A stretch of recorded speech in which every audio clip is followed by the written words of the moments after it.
Hey Naveen, welcome to Plus One People Tech Forum. Um, just to kind of give you a quick context, what we're trying to do up here is we're trying to turn a talk about these topics where people are trying to seek an answer as far as people discovery is concerned. And that's what we do.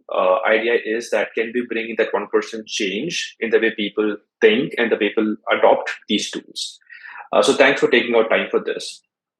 So before we jump on and dig the ground, a quick brief introduction about yourself and what are you solving these days? Cool.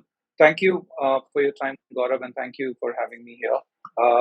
My name is Naveen, and it's been 18 years that I'm in this space of talent delivery and strategy. For now, we're working on a product that eliminates the boundaries, the geographical boundaries for a user, and gives them a borderless outreach. Now, imagine you are able to find people anywhere across the world without limitations. That limitation could be a geographical limitation, or your network limitation, or your tool limitation. Hmm. So, right now, it's a concept, and you know, we are in MVP stage, but the idea is to empower a user and break those limitations and enable a user to do more with less. Awesome, cool. So I think the beauty is going to be that today's topic is also hovering around the similar concept, what we call as public data, right? And off late, there has been a lot of hue and cry, primarily overseas, around how public data should be safeguarded and what exactly is public data, right? And there has been a lot of this back and forth around, the way platforms are limiting your privacy conditions, and at the Yeah. same time users data is also being scraped using third Correct. party extensions. So what are your thoughts on it? Okay. Well, first let's understand what is public data. So, Hmm. I as a user, now considering with the advent of social ecosystem, you'll have your Sure. presence on many social Yeah. platforms that could be Yeah. X, Y, and a platform provides you space to host your content. That says something about you personally or professionally. Okay. Now, you know, you as a user, you definitely have the ownership of the content. It's Okay. your content. Fair enough. However, your account is owned by their own data, which could be personal in nature or professional in nature. Hmm. And in a platform, there are two things: your content and platform. So, platform has the ownership of your account where you're hosting the data, but the content Hmm. of that your account, as in content, what you have written about it, is Hmm. public data. If you choose to make it public, let's suppose Hmm. Gaurav has a Insta account where you have your personal information about where you party, where you go for vacation. That's personal, and you don't want anybody to be Sure. able to search for it. And now Gaurav has a LinkedIn wherein Gaurav wants to roll the drums and talk about his professional accomplishments, and you would want everybody to be able to search and know about it. So you would want to make it public. That becomes public data. So Hmm. whatever you as a user, you wish that anybody can be or should be able to search that information Hmm. about you, becomes public. And And what's as in scraping? so scraping is an algorithmic way, or wherein when you are on any of these social platforms, Hmm. a third party tool, reads through the data that you have, stores it, use it as their own offering to their other customers as well, for analytics as well, and also provides you a part of it for your requirement. That could be that you whatever you're viewing on the platform, they would enrich it, will give you more, they will Sure. analyze it, or they will add a token to it. Like, for instance, an insight as to who, if you're looking for somebody else, who where you can find that person. but Hmm. uh, but again, like you said, that's the way most of the people look at public data, and how you're accessing it. So is it legal, by the way? How do you define, I mean, how do you differentiate between what is legal and what is not? Okay. So again, as I said, there is a gray line, a thin line between as to what you call legal and what you don't. So it is driven Mm. by license agreements. So for instance, like we've been talking about LinkedIn. So LinkedIn's license agreement. So what is a license agreement? So if you are watching a movie, let's say on Netflix, you're watching it via license agreement. You do not own the movie.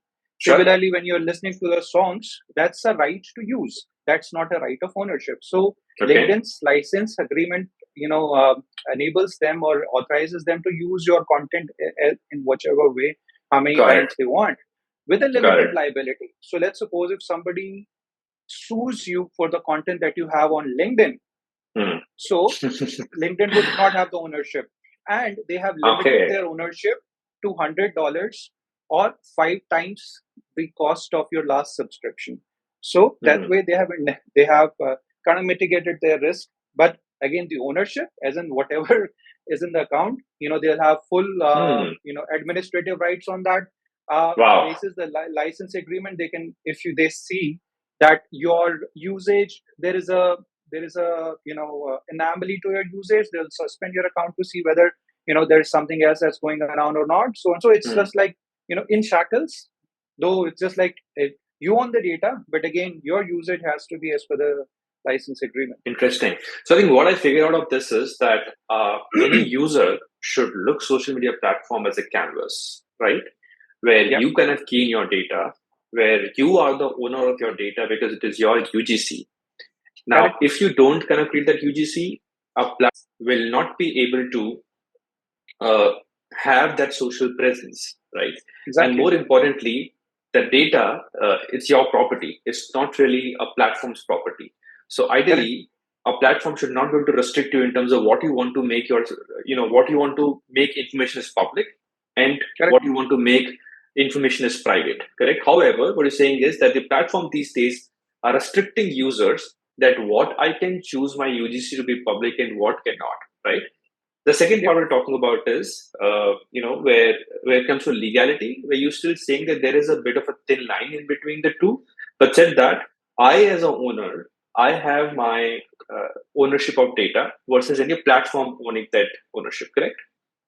Awesome. Yes. Other perspective, basically, I want to kind of bring your and seek your insights on was that I was reading this article interestingly, and it talked about that the total size of social media per se is about 4 billion people. Yeah. Point to be noted, total world population is 7 billion people, right? And of these 4 billion people, which is spread across Facebook and Twitter, Instagram, uh, roughly about 980 odd million people are with LinkedIn, and roughly about 520 million people are with Twitter.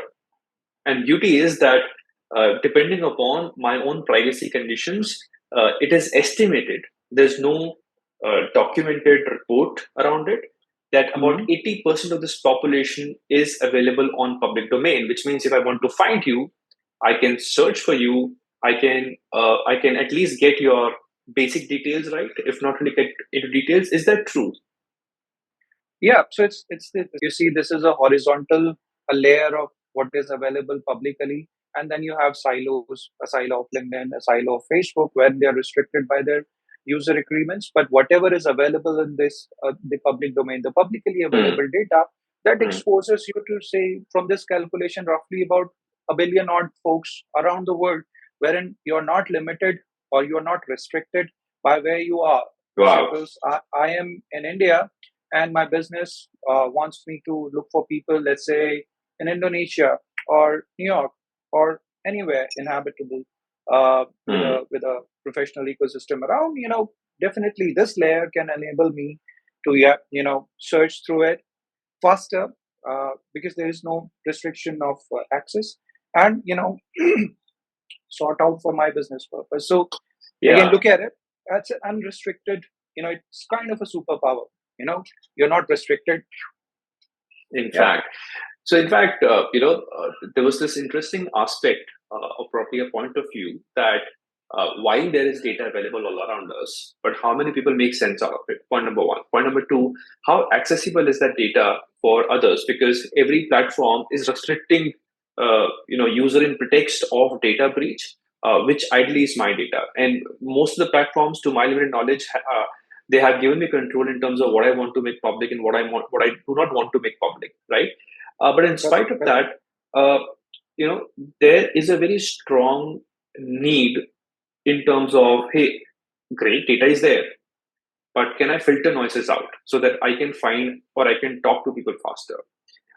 Is there Hmm. technology which can generate curated insights more dependent upon my need versus I need to kind of skim through the entire details because time is limited? Is Correct. there a technology which possibly can hook those people or create a more focused outreach on its own versus I try and kind of do a copy paste, maintain my own database, or rely on a static database which is limited size, uh, and have it in an autonomous way. Do you agree? Disagree? Definitely, this is the new phase of evolution for the solutions and since we're discussing talent acquisition, so talent acquisition ecosystem, you look at the advent of job posting ecosystem wherein you had the kinds of Naukri for that matter in India's ecosystem, wherein they gathered UGC snowball, they became so big, and then they've woven the features and monetization around the user generated content which they got. Then now the second layer of products came in that actually lets you sort the incoming traffic and gives you relevance around it.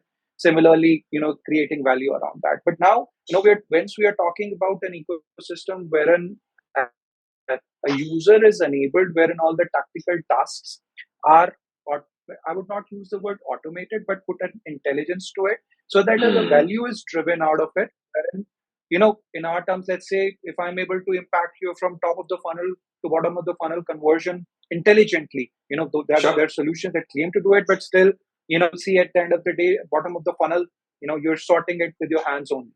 So Awesome.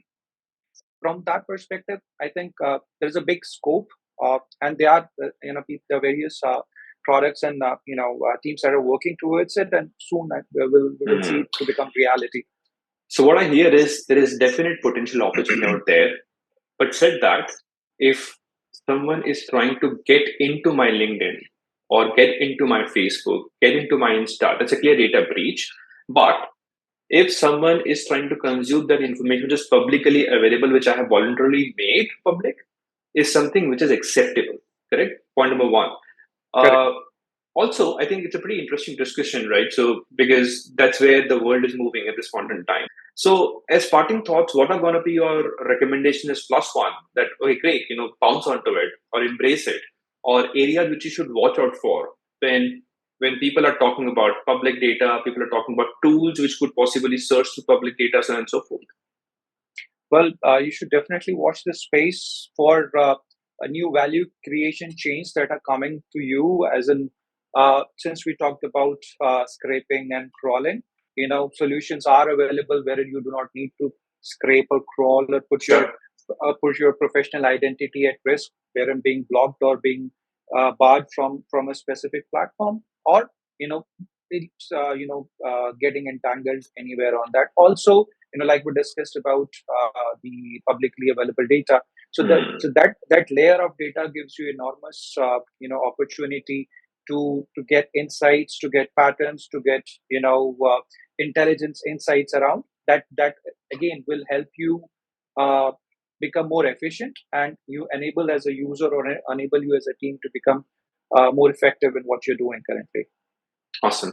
Any call out that people should be watch out Well, again, because they're I dealing would with say, people very sensitive information out here.